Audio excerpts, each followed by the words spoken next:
지금 예배합니다. 1월 22일입니다.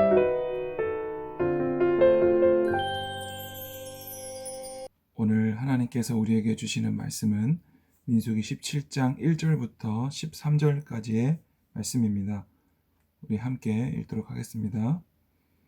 여호와께서 모세에게 말씀하여 이르시되 너는 이스라엘 자손에게 말하여 그들 중에서 각 조상의 가문을 따라 지팡이 하나씩을 취하되 곧 그들의 조상의 가문대로 그 모든 지휘관에게서 지팡이 12를 취하고 그 사람들의 이름을 각각 그 지팡이에 쓰되 레위의 지팡이에는 아론의 이름을 쓰라. 이는 그들의 조상의 가문에 각 수령이 지팡이 하나씩 있어야 할 것임이라. 그 지팡이를 회막 안에서 내가 너희와 만나는 곳인 증거궤 앞에 두라. 내가 택한 자의 지팡이에는 싹이 나리니 이것으로 이스라엘 자손이 너희에게 대하여 원망하는 말을 내 앞에서 그치게 하리라. 모세가 이스라엘 자손에게 말하매 그들의 지휘관들이 각 지파대로 지팡이 하나씩을 그에게 주었으니 그 지팡이가 모두 12이라. 그 중에 아론의 지팡이가 있었더라. 모세가 그 지팡이들을 증거의 장막 안 여호와 앞에 두었더라. 이튿날 모세가 증거의 장막에 들어가 본즉 레위 집을 위하여 낸 아론의 지팡이에 움이 돋고 순이 나고 꽃이 피어서 살구 열매가 열렸더라. 모세가 그 지팡이 전부를 여호와 앞에서 이스라엘 모든 자손에게로 가져오매 그들이 보고 각각 자기 지팡이를 집어들었더라. 여호와께서 또 모세에게 이르시되 아론의 지팡이는 증거궤 앞에 도로 가져다가 거기 간직하여 반역한 자에게 대한 표징이 되게 하여 그들로 내게 대한 원망을 그치고 죽지 않게 할지니라. 모세가 곧 그같이 하되 여호와께서 자기에게 명령하신 대로 하였더라. 이스라엘 자손이 모세에게 말하여 이르되 보소서 우리는 죽게 되었나이다. 망하게 되었나이다. 다 망하게 되었나이다. 가까이 나아가는 자 곧 여호와의 성막에 가까이 나아가는 자마다 다 죽사오니 우리가 망하여야 하리이까. 아멘.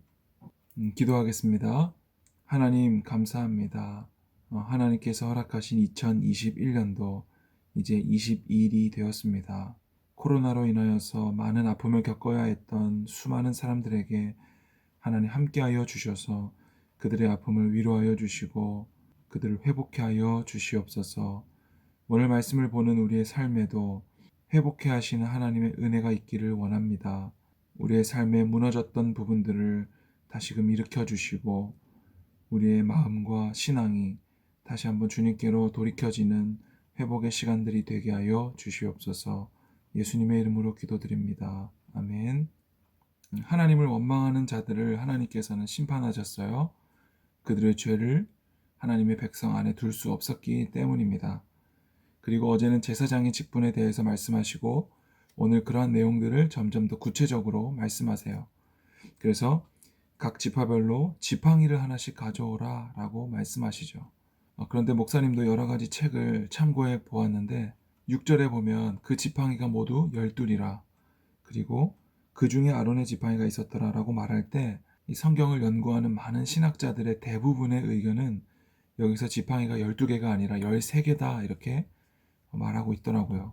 여기 보면 모두 12이라 그 중에 아론의 지팡이가 있었더라 라고 나와 있는데 이것은 12지파의 지팡이에다가 그 중에 하나 더 아론의 지팡이도 있었더라 라는 것이죠. 그래서 여기서 지파를 우리가 살펴보면 보세요. 르우벤, 시므온, 유다, 이사갈, 스불론, 베냐민, 단, 아셀, 갓, 납달리 이렇게 해서 10개 지파인데 여기에 레위 지파 지팡이에는 누구의 이름을 썼다고요? 아론의 이름을 썼다고요. 그리고 요셉 지파가 있는데 민수기에서는 이 요셉 지파를 므낫세와 에브라임 지파 이렇게 두 개로 나눠서 세고 있어요. 그러니까 총 몇 개예요? 13개가 되는 거죠. 그렇게 이해하면 좋겠어요. 이게 좀 중요한 부분이라서 좀 어렵지만 말을 했는데 이것이 왜 중요하냐면 12개의 모든 지파를 대표하는 레위 지파, 즉 아론의 지팡이라고 이야기하고 있는 거죠. 그것이 어디에 나타나냐면 5절 내가 택한 자의 지팡이에는 싹이 나리니 이것으로 이스라엘 자손이 너희에 대하여 원망하는 말을 내 앞에서 그치게 하리라. 그래서 이 모든 지팡이를 여호와에 놓아두었을 때 그 이튿날 누구의 지팡이에서 싹이 나냐면 8절 레위 집을 위하여 낸 아론의 지팡이에 움이 돋고 순이 나고 꽃이 피어서 살구 열매가 열렸더라 라고 이야기하죠. 그리고 우리가 잘 아는 대로 언약궤 안에는 뭐가 들어가요?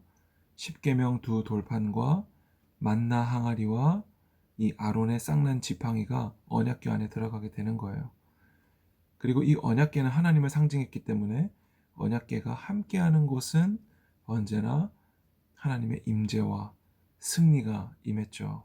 오늘 이 사건을 통해서 이스라엘 백성들이 깨닫게 되는 것은 12절 이스라엘 자손이 모세에게 말하여 이르되 우리는 죽게 되었나이다 망하게 되었나이다. 13절 가까이 나아가는 자 곧 여호와의 성막에 가까이 나아가는 자마다 다 죽사오니 우리가 망하여야 하리이까. 그러니까 이제는 여호와의 성막에 가까이 나아가는 자는 다 죽게 된다라는 것을 이들이 깨닫고 나서 다 이제 우리는 망했다 이제 우리는 죽었다라고 이야기하고 있는 거죠. 이전에 하나님을 원망했던 것과는 달라요. 이제는 아론을 통해서만 하나님께 나아갈 수 있다는 사실을 깨달은 후에 이제 우리는 하나님께 나아갈 수 없습니까? 우리는 하나님을 예배할 수 없습니까? 우리는 그러면 어떡합니까? 라고 말하고 있는 거예요. 여기 13절에 가까이 나아가는 자라는 말은 성소를 침해하는 자라는 원어적인 뜻을 가지고 있는데 이 뜻은 결국 예배한다라는 단어로 많은 곳에서 쓰이고 있습니다. 그러니까 성소로 가까이 나아간다는 것은 예배하는 것을 말하고 있고요. 여기서 이 이스라엘 백성들은 더 이상 우리가 하나님을 예배할 수 없습니까? 라고 이야기하고 있는 거예요. 그런데 만약에 여기서 끝난다면 너무나 절망적이겠죠. 그럼 우리는 예배할 수 없나요? 그러면 이스라엘 백성 안에서도 선택받은 소수만 하나님께 나아갈 수 있는 건가요? 그게 아니겠죠. 그건 내일 말씀에 나오는데 오늘 말씀에서 중요한 건 뭐냐면 하나님께서 택한 자들에게 그 직분을 맡긴다는 것을 말하고 있습니다. 그래서 오늘 말하고 있는 건 레위 지파의 특별히 아론 계열을 통하여서 아론의 자손들을 통하여 이스라엘 모든 사람들은 하나님께 나아갈 수 있는 거죠. 우리가 잘 알고 있는 대로 지성소 그 언약궤 앞에는 다른 사람이 들어갔을 때 바로 죽임을 당했어요. 그래서 제사장만이 나아갈 수 있었는데 제사장도 죄가 있으면 그 자리에서 즉결 심판을 당했죠. 그래서 몸에다가 밧줄을 메고 방울을 달아서 방울 소리가 더 이상 나지 않으면 죽은 것으로 판단해서 바깥에서 밧줄로 끌어당겨서 제사장을 끄집어냈죠. 그런데 이것을 한 이유가 뭐라고요? 5절 이스라엘 자손이 너희에 대하여 원망하는 말을 내 앞에서 그치게 하리라. 이 일을 통해서 더 이상 원망하는 말을 그치게 할 것이다. 그리고 이것은 죽은 막대기, 죽은 지팡이에 생명이 싹트는 것으로 죽은 자 같았던 우리, 심판받아 죽을 수밖에 없는 우리를 절대 싹이 날 수 없는 지팡이죠, 우리는. 그런데 거기에서 싹이 나게 하시는 하나님의 생명, 그것을 가능케 하시는 분이 바로 우리 하나님이다라는 겁니다. 여러분, 이것은 곧 신약의 예수님으로 나타납니다. 구약에서 성막 안에 지성소와 우리 사이, 그러니까 지성소는 하나님이죠. 하나님과 우리 사이를 가로막고 있었던 휘장이 있었는데 예수님께서 십자가에 달려 죽으실 때 그 휘장이 찢어집니다. 그 휘장은 곧 예수님의 육체를 가리킴이라 이렇게 말하고 있어요. 예수님이 십자가에 달려 죽으시고 그 살과 피가 찢어짐으로 말미암아 성소의 휘장이 둘로 갈라지고 이제는 누구든지 지성소로 나아갈 수 있게 되는 거예요. 그래서 구약에서도 예루살렘 성전이 빼앗기게 되고 신약에서도 예수님께서 예루살렘 성전을 헐리라 그리고 3일 만에 다시 세우리라 말씀하신 것이 바로 예수님의 육체를 가리킵니다 라고 말하죠. 3일 만에 부활하시잖아요. 이스라엘 백성들이 붙들고 있었던 성전, 그 지성소의 개념은 예수님의 십자가로 인하여서 다 이루어지는 것입니다. 그래서 우리는 지금 교회를 성전이라 부르지 않습니다. 지금 성전이라 부르고 있는 교회는 다 잘못된 거예요. 우리는 이것을 예배당이라고 부릅니다. 성전은 하나님께서 다 허르셨고 이제 그 성전은 성령께서 거하시는 우리의 몸을 바로 성전이라 하는 겁니다. 오늘 이 본문을 통해서 하나님께서는 이스라엘 백성들이 더 이상 모세와 아론에게 그리고 또 하나님에게 원망하지 못하게 하려 하셨습니다. 오늘 우리의 삶 속에도 원망할 만한 일들이 많을 수도 있어요. 또 누구는 늘 잘 되는데 왜 나는 늘 이렇습니까? 라고 이야기할 수도 있습니다. 그러나 중요한 것은 똑같이 가나안 땅을 정탐하고도 누구는 우리가 갈 수 없습니다. 또 누구는 우리가 능히 할 수 있습니다. 이렇게 말했던 것처럼 어떤 상황을 바라보는 것은 우리가 얼마나 하나님을 믿고 있는가, 얼마나 하나님을 신뢰하고 있는가, 그것에 달려있다는 것을 우리가 기억하고 오늘 하루도 믿음으로 그렇게 살아갈 수 있길 바랍니다. 하나님은 공평하십니다.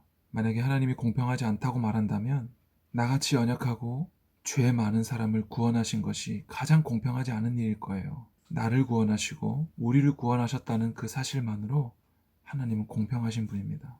오늘 하루도 그러한 우리와 함께 하신 하나님 앞에 원망이 아닌 감사의 말과 고백을 할 수 있는 우리 모두가 되었으면 좋겠습니다.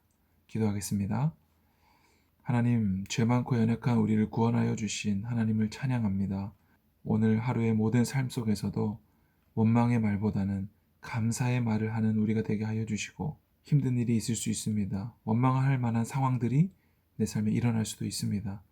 그럼에도 불구하고 나는 하나님을 믿습니다라는 고백으로 감사의 고백들을 하게 하시고, 그리고 모든 사람이 심판받아 마땅하였으나 아론을 세우시고 또한 예수님을 이 땅에 보내주셔서 우리의 죄를 대신하여 이 모든 것들을 감당케 하셨사오니, 오늘도 마른 지팡이와 같았던 우리의 삶 속에 허락하신 이 주님의 생명, 이 하루를 주님 앞에 온전히 드릴 수 있는 우리가 되게 하여 주시옵소서. 예수님의 이름으로 기도드립니다. 아멘.